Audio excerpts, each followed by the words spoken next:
before I joined B-Mobile, ang life ko was, I used to work for a physical therapy company sa Glendale, California. And nag-enjoy ako. But nung sinabihan ako ng friend ko, may magandang opportunity sa Philippines, sabi ko, unang-una, nagdadalawang isip ako. Sabi ko, paano magkaka-opportunity sa Pilipinas? In fact, all these people pumupunta ng abroad para maghanap ng magandang opportunity. So sabi ko, sige, babalik na rin ko. I will try and take the risk na gagawin ko tong business. Kailangan kong malaman to. So hindi pwedeng magnegosyo ako na nasa labas ako.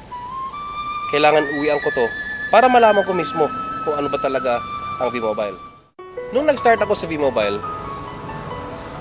syempre hindi ko siya talaga kabisado dahil sa States wala naman kaming loading. Puro kami postpaid. So sabi ko, I'll give it a try. Sabi ko, pwedeng aralin ko siya kasi lahat naman ng bagay hindi pwedeng nalalaman mo agad. Of course, lahat naman pinag-aaralan natin. Sabi ko, bibigyan ko lang siya ng konting time. And ang goal ko actually sa V-Mobile is kung kaya niyang tapatan yung sweldo ko sa US, masaya na ako. Ginawa ko siya, sinunod ko yung proseso. Okay? Inaral ko siya, inalam ko lahat ng detalye. Pero ang ginawa ko lang, hindi yung buong buo. Yung pinaka-basic na kailangan ko lang dapat malaman about V-Mobile. Yun lang muna ang ginawa ko. And then from there, doon ako nag-start, nag-pick up from other leaders na naturuan ako. Of course, parang magtatanong ka ng isang bagay sa isang tao na alam niya yung negosyo. So lahat ng pinagtanungan ko, lahat ng kumita. Kasi hindi pwedeng tatanong ka ng isang bagay sa isang tao na hindi kumikita sa negosyo.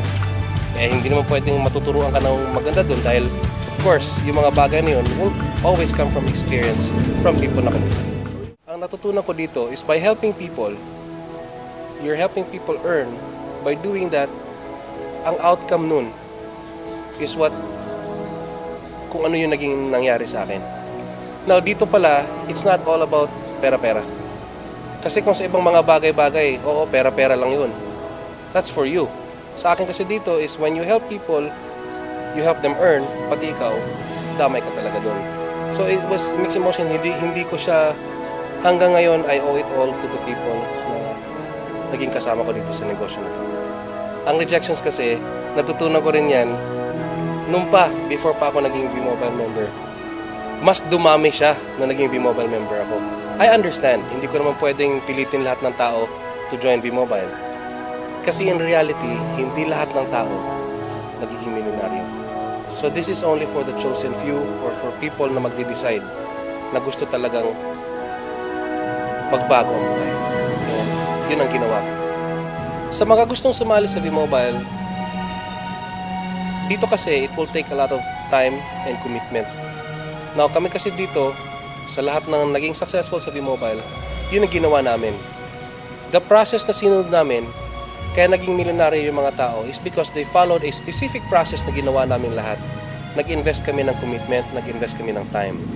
Now if meron kayo niyan, pwede natin trabahuin. But if you don't have that, sabi ko sa mga tao ko, huwag na lang po kayo mag-join.